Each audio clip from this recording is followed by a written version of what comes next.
Hey, what's up, guys? Welcome back to Think Big Bodybuilding Media and Advices Radio. Today we've got with us IFBB Pro Santi Aragon. Santi, what's going on, brother? How you been? What up? I just finished my outside cardio. Oh, what are you doing? You just walking then, or running, or what do you got going on? What I do is I set my like today I set my timer on my watch for like maybe an hour and a half. Yes. And I just move. Oh, okay. I'm just trying to move around as much as possible. So I might run. I might do like a sprint.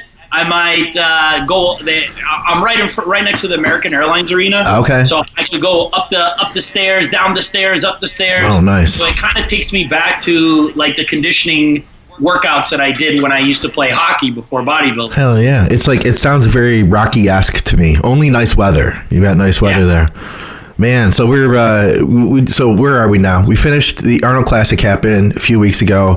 I saw you there. You looked freaking phenomenal, man. I know the game plan was going to be, get back in there and hit it again. What were you planning on doing next? I was planning on doing Pittsburgh. Okay. That was the first one, and then that got shut down real quick. Okay. And what I liked about it is that they gave us plenty of time, so they didn't wait till the last minute to cancel it. So yeah, that's what I'm concerned about now going into New York, is that are they going to prolong, to see what's actually going to, happen, see, wait, and then last minute, 2 weeks before the show, they're going to say, oh, we got to move it or reschedule it or cancel. Yeah. I had Pittsburgh, I had New York, and I had Puerto Rico. And Puerto Rico, Tim Garner, he just put on his Instagram that they rescheduled it to the last show of the year. Okay. Is that going to be like August or something, I thought, or?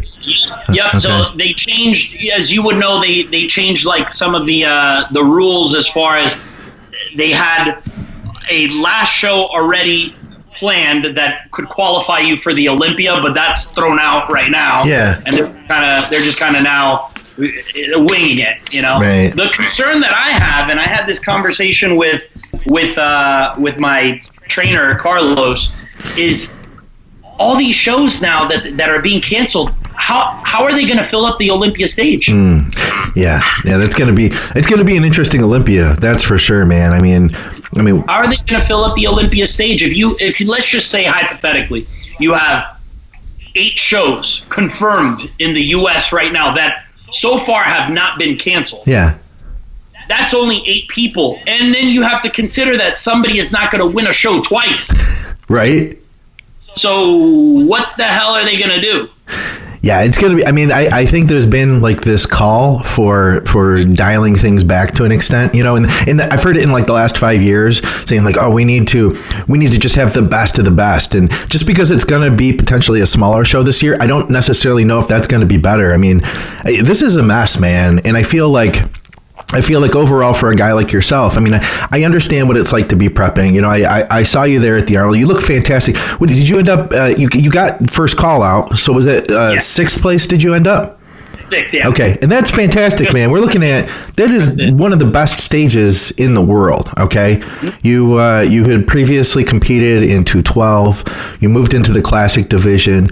And I know what it's like. The second you get on stage, you learn so much. Like all of a sudden, you retain so much more information about, okay, so next time I'm going to do this and this. You're 100% in this. And I know walking away from that, that's exactly where the gears started turning. So that just fired you up for the next show, for Pittsburgh. Yeah. Kind of take mental notes about everything that kind of worked, everything that didn't work. And it's funny because all of these things are things that you already knew last year going into prep, and then you're like, oh shit, like I remember this. And I'll give you an example. Yeah. One is pumping up backstage. Okay. I am, and I know a lot of people that probably listen to your show listen to the Nick Trigilli podcast where he was with Chad Nichols about Ramy pumping up backstage. Okay. He did like 2 air squats and his legs blew up. Yeah. I kind of fall in that same thing where I look okay, like walking around, But as soon as I start picking up weights, like I start blowing up like really quick. Huh. And last year when I did Puerto Rico, I had that problem in that first show in Puerto Rico where I overpumped and it just pulled everything out of my legs. Oh, okay. Completely shifted the blood from everything from my legs to my upper body, and I looked full blown. I looked crazy, but it was very difficult. It was very difficult for me to flex my legs because I just pulled everything out of it. Then when me and Andrew went and did 212 for Dallas, we had that in mind already where we're like, we're not going to even pump up. We're going to sit there, let everybody pump up, and as soon as they line you up and you got two people ahead of you before you do your non-music routine, just start pumping up like never before. Okay. Did that, and it worked perfectly. And that was just a small mental note that, these small details you forget, but then, the next show you're like, okay, I'm going to nail it the next show. Yeah. And then, with all these delays and stuff now, who knows when the next show is going to be? Yeah, it kind of pulls you out of your groove. So that was kind of the first thing I was going to ask you was the things you learned from this show. So at the Arnold, you walk away with things you want to change. You also walk away with things that you say, oh yeah, okay, this really worked. What else really worked at the Arnold for you this year? Well, I think that me eating less. If I'm trying to go into the classic division, I retain. It's like it's terrible, but I can get away with eating very little. I bet you can, dude, because I mean, for anybody who hasn't been following Santi for a long time, I mean, as a 212 competitor, you could be like a freaking fire hydrant, thick and wide, just you could be a really like big 212, like thick looking dude. That's not the look that you're going for here, right? It's not the look for classic, and I have to eat very little. Like most people would be very surprised on how little I eat going into a show that's for classic. We're dealing with 5 meals. We're doing about 50 grams of carbs. We're doing about 5 ounces of protein per meal. Okay. And I still retain a lot of my size. I still retain a lot of fullness. I still retain a lot of different, characteristics that make you look at me and make you think, oh, he just had a carb up meal, or he's probably eating just enough. No, I'm eating less than my girlfriend, Damn. like ×2 going into these shows. And, it's nice in the sense that it works, but it sucks because I'm constantly starving all the time. No kidding, man. So you were eating low. That worked. That was kind of one of the successful things. Is that something you would even consider pushing further into? Assuming that say Pittsburgh had happened on track, were you going to continue driving the food down further, or what were you going to do from there? We would have increased the food just a little bit to create just a little bit of a higher baseline. Okay. So if I'm eating, let's just say I'm eating 5 meals, I was doing at the very end, I shifted to keto the last 2 weeks going into the show. And not so much because of fat burning or anything like that. It was just to ensure that I can make weight. Oh. So what were you talking like weight-wise 2 weeks out? So my weight limit for classic is 180. Okay. And about 2 weeks out, I was sitting at about maybe 184, 185. Okay. But things don't move on me ever. Okay. So it's not like, 184, 185, like waking up that, you're going to lose a pound a week. No, I'll start a prep at a weight, and I won't, my scale won't move for, 8-9 weeks. Okay. On that prep. So we won't move. So that right there, when shifting to keto 2 weeks out, is just mostly just to keep in mind, okay, we're going to deplete the muscle. We're going to make sure that whatever weight that we're actually seeing on the scale, that's an accurate weight depleted. Yeah. We're not taking into consideration that last week, when we pull carbs, you're gonna drop down. No. We need to know, because we need to know how aggressive we need to get if we're overweight that last week or that last day going into the weigh-in. So that makes sense. So after all that, and after the show's done, and we make weight and everything, and we eat a little bit of carbs, blah blah blah. After the show, the plan was now we'll shift back to that before the 2 weeks out. So we'll introduce carbs back in, pull from keto, and then start increasing, because I had about 7 weeks between the Arnold and between Pittsburgh, where every single week we could add, maybe 30 grams of carbs, give or take. And that 4 weeks out period, that's when we'll start pulling again. Okay. So you're going to fill back out, and then... Yeah, so it's very important to create, if you're shifting from show to show within a decent amount of time, 7 weeks is a decent amount of time. Yeah. You may lose a little bit of that sharpness, but you really have to add some food so that you can have something to pull. Because if we kept that 2 weeks out, 1 week out diet all the way 7 weeks, now we're tapping into muscle. My energy levels for training are going to be it's non-existent. Yeah. I'll go through 3 sets and I'm exhausted. So it's very important that, yes, you may lose a little bit of that conditioning, a little bit of that sharpness within those 7 weeks before you start pulling, but it's very important to increase that baseline a little bit. Sure. No, that makes total sense, man. Looking at the Arnold, what was something that you would have changed, something that you feel could have been done differently? It's very listening to this. It's almost like I think about it all the time after every show. It's like, well, I could have done this, I could have done that. The problem is that you have to make a decision based on what you have at that moment. Sure. There's no cookie cutter. I'm going to eat 400 grams of carbs going into the show, and then day 2 I'll do this. It's kind of like you just have to kind of go by the hour. Yeah. But if I had to think about it, I probably would have, or Andrew, looking back, he probably would have been just a little bit more aggressive with the carb up. Maybe just one more meal going into that prejudging, because I was a little bit sharper and harder at finals, but already my obliques were already starting to blow out. And that's the problem that I have, is that I have very thick obliques just from so many years of playing hockey. And that's the one thing that we need to constantly in Classic, that waistline. Yeah. We need to keep that in check. The problem is that when I try to keep those obliques in check, everything else stays flat and they don't get hard. So if I start eating carbs, let's say for 212, we started carbing up 3-4 days before prejudging already, which was phenomenal because I was having a great time. I bet.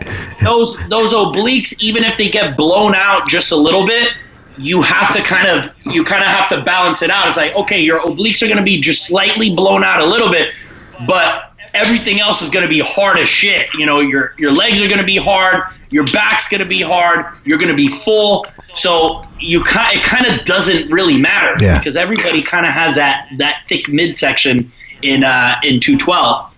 Classic, you have that wasp waist. Yeah. You got these guys that have hollow bones, and you really have to take into consideration that waistline. So it's constantly a balancing act. It's like, okay, how do your legs feel? How does your chest, how do your shoulders feel, or how do they look? And then we also have to look at your waist. Yeah, that's really the difference, isn't it? In bodybuilding at 212, open bodybuilding. I mean, you're creating an illusion. So yeah, your waist might be a little bit bigger, and it's like I think people are getting honestly, I almost feel like people are getting overly sensitive to like the gut thing nowadays.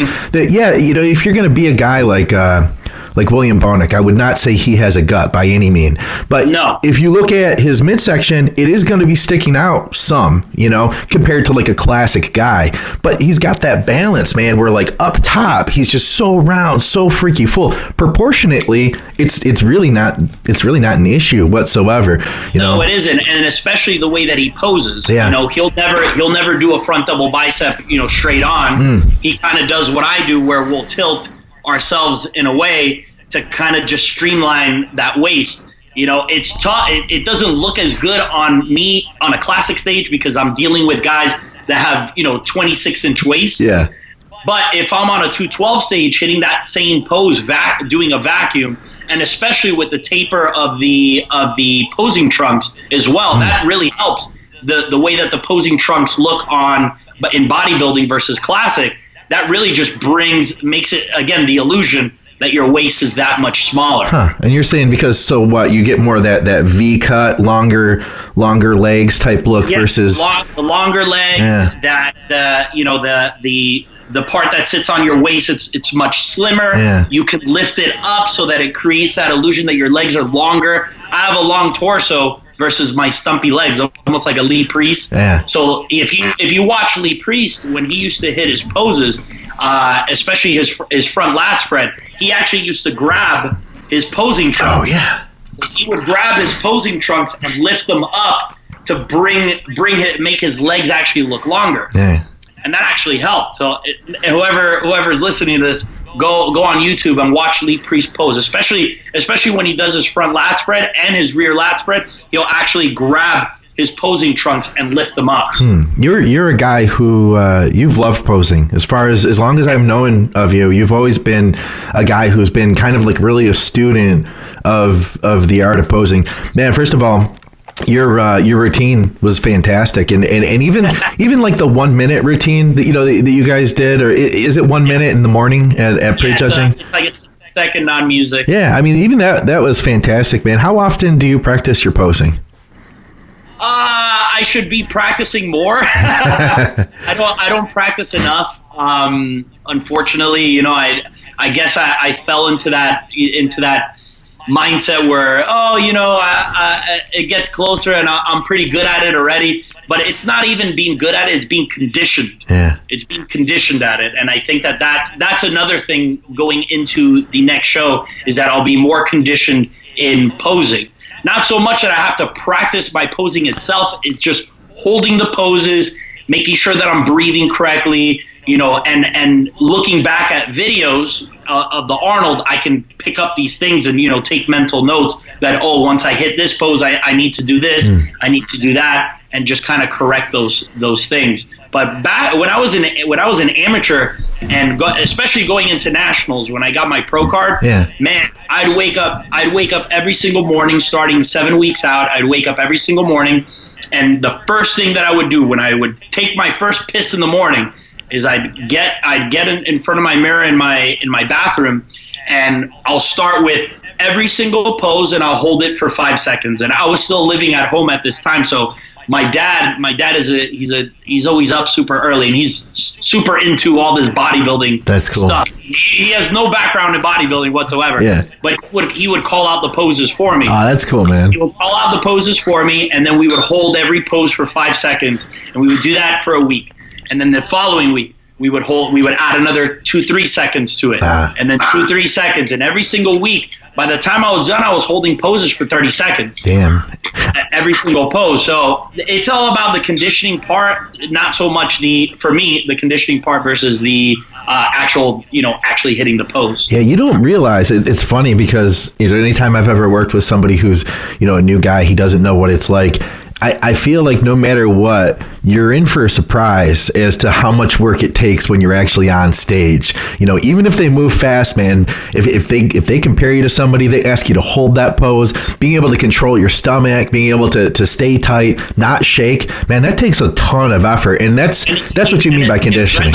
It's the adrenaline of being on stage. There's nothing like it, Yeah. Even somebody like myself that has been doing it for over 10 years, it's still, you get on stage, especially the Arnold stage, I was like, wow, this is insane. Yeah.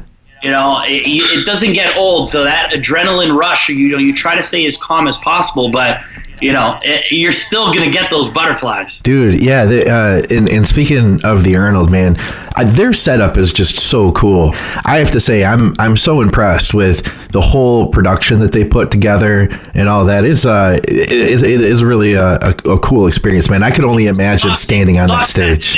We had crickets at Regent. Yeah, I was cheering for you. I was there. So we did I go out on stage, I do the 60-second non-music routine, and then after you're done, you're kind of just like, okay, I'm done. Like, bye. Yeah. So, some guys, they say, I don't really care about the competition. The competition is just, the end, and the prep is what I really love. And then there's other guys that are in the other camp where they're like, man, I just love the getting on stage, the experience. It sounds like you are one of the guys who gravitate toward that other camp. I mean, I'm sure you love training. I know you love training, every aspect of it, but it sounds like competition and being the performance is a big part of it for you.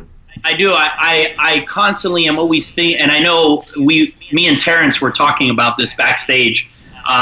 He has a playlist full of songs that are like potential songs that he's going to be doing in the future for guest posings or forever. I'm the same way. It's kind of like every song that I listen to, I'm always thinking, I'm like, can that be turned into a routine? Yeah. Or where can I use this? Or how can I enhance this? Or what poses can I do, in certain parts of this song? And that kind of happened with this, the song, the performance that I did at the Arnold. And I was thinking what can I do to spice it up? Because I know I'm going to be going up against somebody like Terrence Ruffin, which is a insane poser. Oh, yeah. What can I do that's a little bit different, than I know that he's going to do, that's going to keep something in mind when people remember that routine. Music choice is obviously very important. I constantly tell people that if you're going to be choosing music for a posing routine, you have to feel the music. You have to. There's got to be some type of connection to that song because it's really going to show on stage when you actually perform it. The emotional aspect of the song. That's one. And then two is what I was thinking, what can I do to spice it up? Spice up the routine. So the glove. Oh, yeah. That was cool. Yeah. It was a really fun routine to do. I love that particular song because it reminds me of the 90s in Miami, just that 90s vibe, 80s vibe, Miami Vice. So it just kind of fit exactly with what I wanted to do. That's so funny, man, because Victoria and I were sitting in the audience. She said the same thing. It's like there was definitely, I got the 80s feel. Maybe it was like later 80s feel, but definitely I feel like you translated that really well. You mentioned Lee Priest as somebody who you looked to for, kind of posing motivation, and that was probably more for 212. I'm sure that your mindset's okay. I would think where I was going. Guys that you look up to. So Labrada is one of the guys that you really think about now, huh? Yeah. Cuban. Posing. I mean, when I first started bodybuilding, and when I was coming up with routines and stuff like that and posing, it was like I had on my laptop every single routine that he's ever done as all my tabs. No kidding. So I could constantly just binge watch one, I would watch it. And then I go to the next one in 1989, 1990, and I just watch every single routine over and over and over again. And, you could catch different poses that I do that, if you watch any of his videos, you could be like, oh, I've seen that one done before. So it's kind of like, it's just, you kind of want to create your own style, but at the same time, you want to get poses that fit your physique. Sure. And there's certain poses that we do in certain body parts, and we have a very similar physique, I think, and I think that it translates to the poses that he's already perfected. And just here's the blueprint. Here you go, use them, because I don't think anybody else is going to use them. So go ahead and take them. Yeah, and then from there, you make it your own. That's what I've seen out of your posing. You make it your own. There's no question about it. Hey guys, why are you using sports nutrition that was designed for someone else? At TrueNutrition.com, they offer the world's largest selection of quality protein powders, and they let you design your own custom blend from a variety of powders, flavors, boosts, and packaging options, like the Team Skip blend, for instance. That's over 20 billion possible combinations to create a protein powder tailored to your diet, your goals, your tastes, and your budget. TrueNutrition.com also offers the ability to create delicious custom oatmeal blends. And they're third-party tested, proving that all their supplements are ensured to have the highest level of quality and value. Don't be a sucker and pay for fancy packaging and gimmicks. Discover the source that bodybuilders trust and stop using mass-produced nutrition that wasn't designed for you. truenutrition.com and use our code ADVICES at checkout to let them know that you support the shows. I got to ask then, so, all this, all this excitement around the Arnold, all this kind of motivation that built up, and now we don't quite know what's going to happen. Everybody out there who's, even a guy like myself, I'm not competing right now. There's a lot of people who've never even stepped on a stage. We all want to keep making progress. We've all kind of stopped and we've had to ask ourselves, like, oh, what do we do now? We've got people that are, at home trying to figure out how to use bands, doing Jane Fonda workouts and all of this stuff, man, trying to do body weight, resistance, all that. We're people that all love the sport, but at the same time, man, you're a guy, this is your living, whether it's through getting paid at a contest or just the businesses that you've created around bodybuilding. What are you doing right now? Where's your mind at to continue being your best? The first thing, and this happens to me every single prep, is that the first thing that I do when I get into a prep and I know that I'm possibly going to be doing multiple shows in the year, I always tell myself the same thing. When this is not fun anymore, I'm done. And that was the point last year where I did 3 shows, and the first day that I got on the cardio machine after the 3rd show, I stopped. I was there for like 10 minutes and I stopped it and I said, this is not fun anymore. Okay. That was I texted Andrew right there and I said, I'm done for the rest of the year. Because I don't want that feeling. I don't want it to last that this is a burden. I don't want bodybuilding to feel, because I see so many amateurs, and I felt like this as an amateur. I can't wait until this ends. I can't wait until this is done so I could do this and that. Nobody's holding a gun to your head to do any of this. You could stop at any time. Yeah. I want to make sure that I always have that feeling, that I never have a negative feeling about prepping or getting ready for a show. So that's why I tell myself that if I'm not having fun anymore, I'm done. Yeah. Or I'm done for the year. And right now, I'm still having fun. I'm still having a great time. I don't feel like this is a burden. I don't wake up in the morning like, oh my God, I got to, not eat, and I got to do this and I got to do that. The other part of this is I use the competing part as a marketing tool for the Aragon brand. So everything that I do for competing, I'm not there to get a paycheck, to live off of the paycheck of the stage. Right. Everything that I do leading to the point of the stage is the paychecks that I'm getting. Right on. So it's definitely a different mindset as opposed to, like, let's say when I was an amateur, that I was doing this to kind of set myself up, or I was just doing this for fun. Like, this is my job now. Right. Like, wake up in the morning and this is my job to promote the brand, to be in shape, and then to get people, in the mix to want to get into shape and want to buy what the Aragon brand has, the waist trainers, the apparel, etc. So it's definitely the mindset. As far as like everybody being in limbo and stuff like that, like I completely understand. I think that if I really didn't have a plan, to do other shows, I probably would have said, you know what, this is a perfect time where I could grow and maybe do 212 next year full time. But as of right now, I'm still on my grind.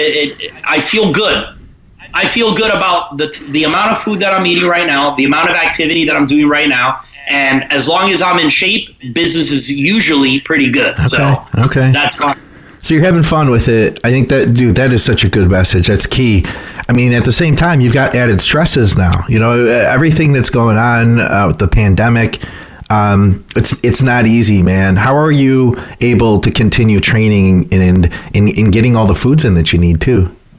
Well, as far as the training goes, without giving too much away, I've made very good friends throughout the years here that own gyms, and I'm very grateful for them, and I'll leave it at that. Right on.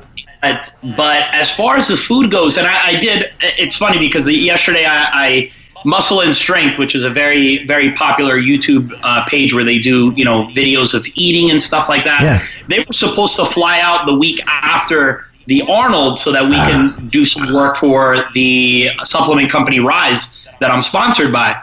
and they had to cancel all that. So we're doing, yesterday I was filming like a vlog style, day in the life, kind of eating, taking you through my meals, etc. And a lot of people have been asking like, oh, you know, what do I do if I can't eat, you know, on my diet and stuff? I'm like, guys, there's no excuse to not stay on your diet if that's what you want to do. Yeah.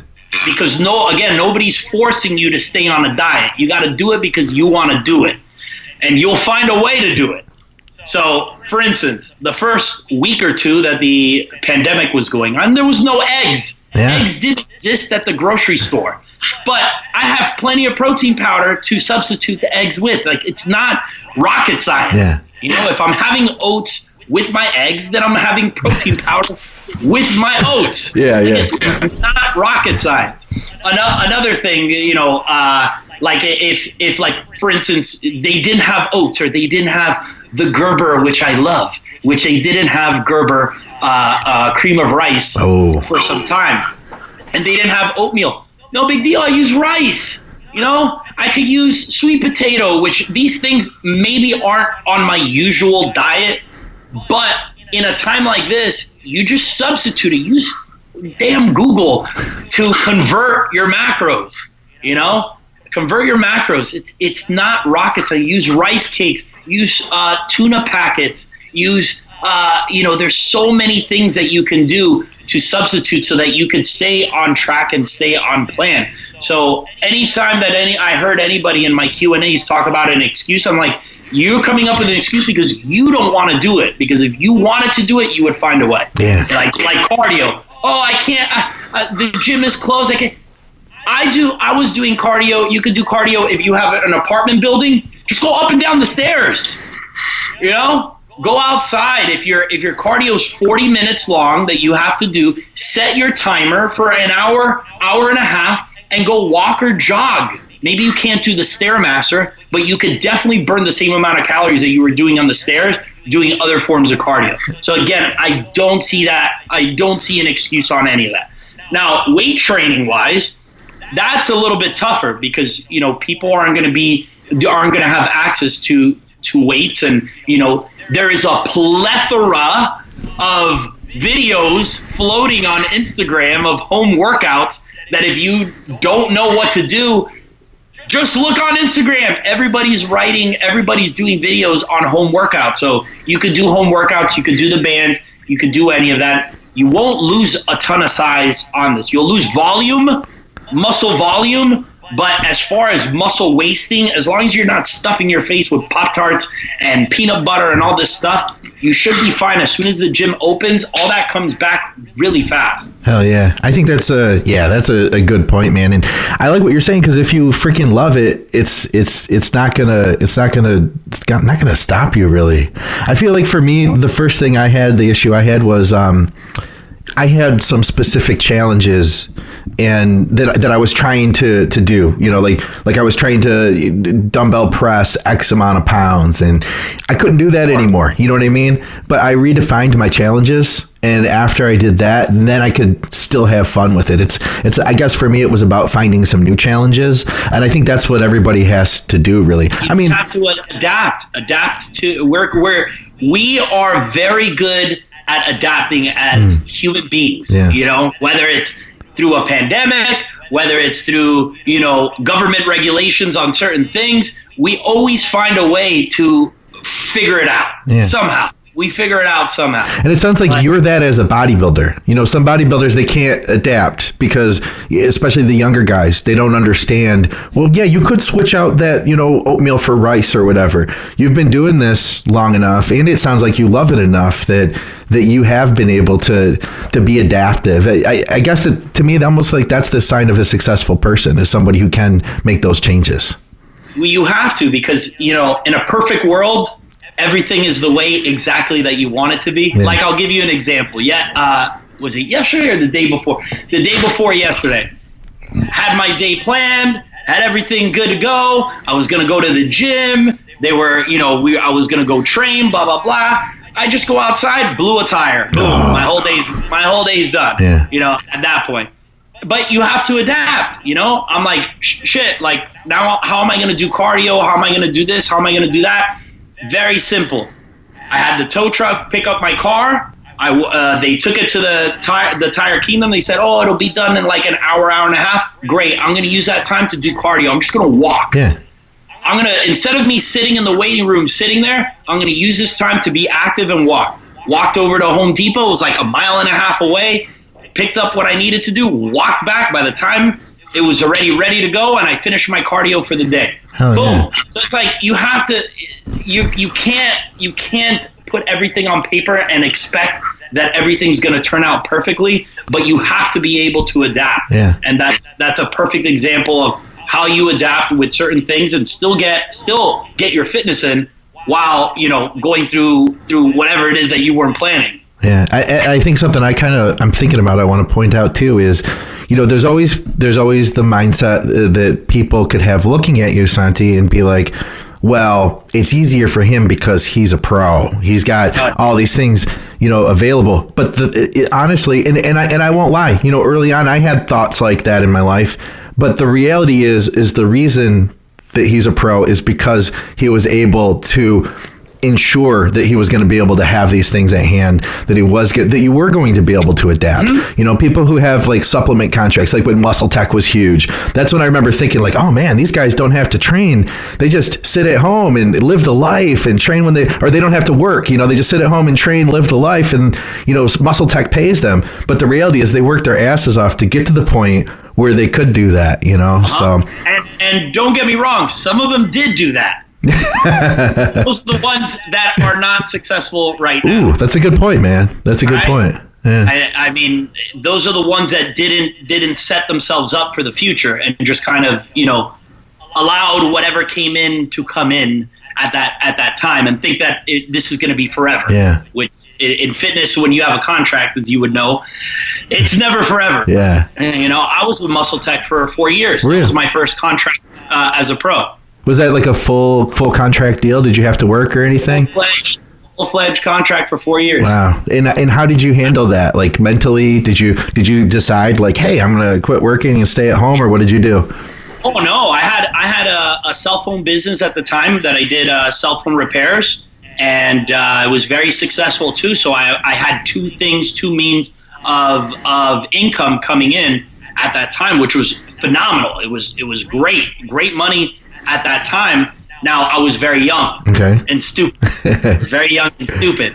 And you know, now that I think back, I would have done things much differently financially. I would have done things much differently. But you know, those big contracts are never forever. So the ones that are successful, like let's say Jay Cutler, for instance, I'm sure they took that money that he was making at that time and had somebody, you know, help him out with where to put this money, you know, put this away rather than spending it on cars and you know, crazy things. Absolutely. So, you know, moving forward, you said you could, if you weren't having fun with this anymore, you could shut it down. You could go into an off season and try to grow. What would you need to improve to be even more successful in the 212 division if you were to move back to that full time? Just add weight everywhere. Just add muscle everywhere. Not, you know, I have to improve my back more. That's always been an issue for me. It's gotten better over the years. Ever since I started training with Carlos and we started doing a lot of progressive overload. Okay. You saw a lot of improvements in every area. I don't use progressive overload on my legs because that I can't even imagine if I used progressive overload on my legs. My body would just be super disproportionate at that point. If you see me train legs, I look like a bikini girl training legs. No kidding. Yeah, I look like a bikini girl training legs. I had this conversation yesterday with somebody online that they were asking me about, you know, they saw a video of me doing legs and they're like, well, you don't use too much weight. And I'm like, well, I don't use too much weight. I just make the weight feel like it's really heavy. You know, slow movements, a lot of time under tension. and just to preserve my knees. My knees have been kind of an issue these last couple of years. Okay. But just to kind of, and they've responded very well to it. I mean, they look bigger and bigger every single year that I compete. Yeah. So that was never the issue. I just think that to be a competitive 212, I just have to allow myself to get up to a certain weight and then just kind of stay there. My weight, Andrew didn't let me go above about 195 pounds, considering that we have to make a weight of 180. So I think that if I can get myself up to like 210 and then come back down to a solid like 190, 193 around there, I'd be pretty good at competing in the 212. When I did 212 at the Dallas Europa, I weighed in with all my clothes on, fully carbed up on 2 gallons of water at 189. Okay, yeah. So I was still shy of 190. And, you got some of these guys that are, almost naked, spitting, not doing what I have to do to make weight for Classic, doing it for 212. So it's not even about the weight that I have to be 212 pounds. No, I just need to add muscle slowly to the right places and make sure that it's solid, good muscle, that it's not just, weight that's on the scale and it doesn't actually solidify into anything once I diet down. So what do you like better, 212 or Classic? If you had your choice to really excel at one of them, where would you be? It sounds to me like you would like to be able to be as huge as possible, but then I don't know if you did that, you couldn't pose with the same finesse that you do, Oh, watch my videos in Dallas. Yeah, they were and I think that's an advantage that I have is that it brings that modern classic bodybuilding. It's a little bit different rather than, most of the people that compete in 212, it's bodybuilding. Yeah. Then you have that classic flair that if somebody like Terrence were to go into 212, he would bring that flair as well, So you're not seeing it as like two completely different things then? No, okay. I think merging them together and creating my own view of what 212 bodybuilding, classic bodybuilding is to look like, and it would just be kind of a throwback and kind of be like my little signature to bodybuilding at that point. I think that I like 212, but I also don't like 212, considering that I would have to. I mean, we have to talk about it. I have to up the supplementation. Okay. I think that right there, I'm very open about all the supplementation that I use going into all my shows. I do a weekly update on my Instagram that details everything that I'm doing going into Classic. And most people, they still think I'm full of shit when I tell them the amounts that I'm taking. Now, going into 212, I would have to probably double everything that I'm doing to be competitive. I mean, they would still be very low, considering the amounts that I hear.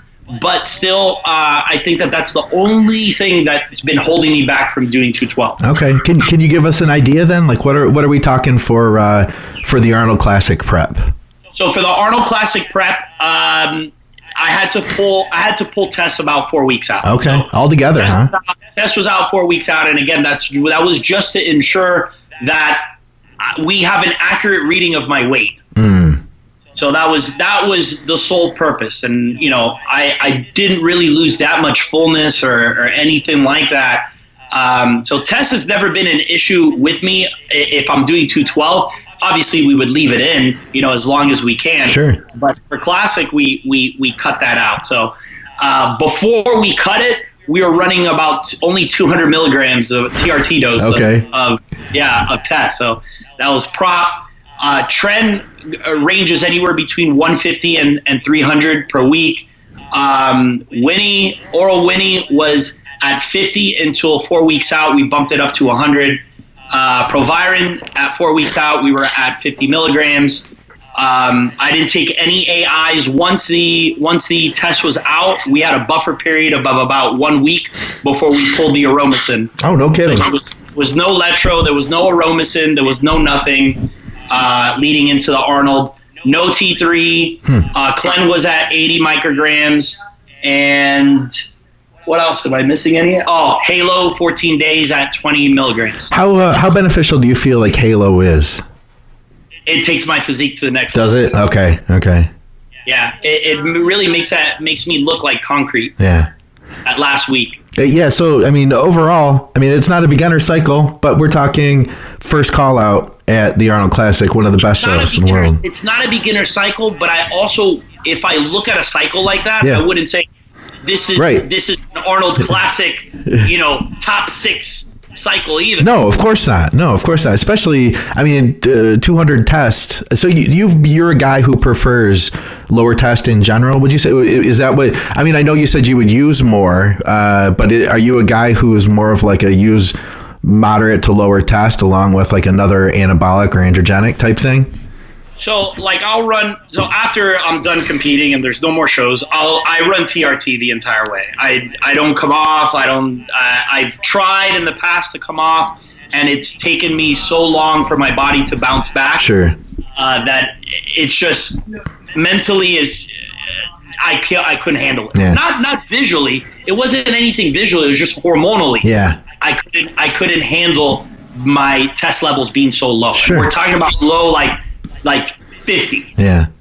50 low, and they will not bounce back. So that's going to be unhealthy too, long term. Very unhealthy. Yeah. Very unhealthy. So about 2 years ago, I started doing TRT full time. And the only time that I actually run a full-fledged cycle is prepping for a show. No kidding. I get a lot of questions like, "Oh, do you do an off-season blast and all this other stuff?" I'm like, if I did that, I'll never make weight. Huh. Yeah. So I can't do that. So we'll have to do, let's say if I'm doing a 16-week prep, maybe the first 4 weeks we'll get aggressive with maybe the anabolics that just get that initial start, and then we'll start pulling back from there. Huh. So this prep, for instance, at about 14 weeks out, we were running a test blend. So we were running a prop, almost like a sus, but it was only prop and test E. Okay. So running that combined, it was about 750. Okay. Still average to moderate, for a competitor, low end still. Definitely. So it was about 750 for the week. We ran it with mass at about 200 milligrams per week. And then we ran, I love to run in the very beginning of prep for about 4 weeks and a draw at 50 milligrams. Really? At the start, huh? Yeah, right at the start, just to get things going. There's a buffer period with the test, even with the prop in there. I've always seen that there was a buffer period, and it really gets me motivated in those first 4 weeks because I could visually see changes in the gym, with my pump and everything like that. Yeah. So not only is it helping, with the gym and everything, but I think that mental spark really makes a huge difference, that mental spark those first 4 weeks, because if you're kind of just going into that prep, it really takes a little bit of time before you start seeing changes in your body. Sure. And you might just kind of be like, oh, well, I don't feel a pump still and blah, blah, blah. That right there, that anadrol really gets things moving those first 4 weeks. Yeah, that makes sense, man. Interesting. Tell me about the companies before we go. Let me know. Let me know, what are you doing business wise? How do you basically keep your life cool as it is, being able to compete here and do everything you do? So I have all the waist trainers at a warehouse, and luckily my dad owns the warehouse. Nice. So the warehouse doesn't close for me. Excellent. So I have an employee that goes in 3 times a week. He runs the orders. I do all the customer service. So anybody that talks to a customer service rep, I'm the customer service rep. So I do all the emails. I do all the online stuff. I do all the graphics for Paragon. I do all the design for the apparel for Paragon. Nice. I do all of. It's almost like a one-man show. My girlfriend Laura, she runs the Instagram page for Paragon, so that I can concentrate on the promotion part on my own page itself. Yeah. Then, we're developing a fat burning cream right now. That's in the works. It got delayed because of all the stuff, but it's in development right now. And then I also have partnerships with Rise, the supplement company Rise, MegaFit Meals, and Young LA. So I have a couple other, sponsors that I have to also thank as well. That's cool, man. How long have you had Paragon? How long have you been doing the waist trainers for? Paragon has been around, the brand and the waist trainers, for almost 3 years. Okay. But wasn't until last year that business shot up by like 200%. Really? Why was that? And that was, again, because me competing. Oh, okay. And all of a sudden, I started getting all these views and all of these new people coming onto my Instagram page, and just things came out of nowhere. Yeah. I literally went from one box under my desk at my cell phone store that I was still running. That I sold that already. Nice. It was under my desk where, a person ordered. So I would go and I would pack it right there, and I'd have the post office come in. And then from 1 month to another, it turned into, I'm doing 10 orders a day. And then it turned into, now I have boxes of all the different colors, all the different sizes. And it literally, within 3 months, I had to move operations into a warehouse. Hell yeah. I was very thankful for everything that was going on at that time, and again, like with this whole thing about adapting, and you have to be able to adapt to certain situations. That was huge, because all of this new business, I didn't know what I was getting myself into. I didn't know the systems. I didn't have a schedule. I didn't know how to do inventory. I didn't know how to predict how many people of what sizes we're going to order, so that I have this, ordered ahead of time, so we don't go out of stock. Yeah. To learn this on the fly. And again, if you want to learn something and you want to perfect something, you will find a way. That's cool, man. So, and too, this is a good example of, you obviously, you put a lot of work into your bodybuilding. You've developed quite a following, but if you didn't do something with that, nothing would happen. You created this, you invented this, you created a living for yourself. It's amazing the time that we're in, with just social media, and with our ability to connect to people, that you're able to you could make a living now. With these products, man. And that's why we live in the best country in the fucking world. So I'll say it right here. I don't give a shit what anybody says. And they complain about this country. There is no other country on planet Earth where you can live off of your phone through social media and create a brand and become independent financially. Hell yeah. Because of Instagram. Hell yeah. Okay? So cut all that shit about complaining about all this. We live in the best country on the planet. I heard, and I don't know how true this is. I follow a lot of different social media marketing, YouTube marketing people and stuff. I heard that they are going to monetize Instagram like they have YouTube. You hear anything about that?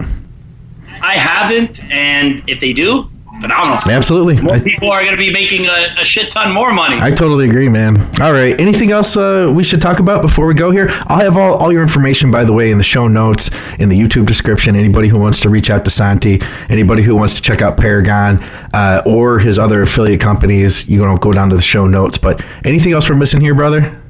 No, man. I mean, I really appreciate you taking the time. I know that it took a little bit of time to get on, but I'm glad to see that you are healthy and glad to see that things are going well. And I'm sure that soon in the future, whenever the show's open, we will be running into each other again, so you could see my sexual hair, which, by the way, not so sexual right now because there is no barbershop that's open. So we'll run into each other again, and maybe next time we'll grab a beer. How often do you have to go into the barbershop and get that thing taken care of? That thing. I try to just go like once every 2 weeks is fine. That's manageable. That's not too crazy. That's not bad at all. Once every 2 weeks is fine, and it's walking distance now from where I'm at. So beautiful. So maybe that'll turn into once a week. Okay, get some neat cardio in there. All right, guys. For another episode of Think Big Bodybuilding Media and Vices Radio, IFBB Pro, Santi Aragon. Thanks a lot, Santi. We appreciate you, brother. Thank you. Peace. you.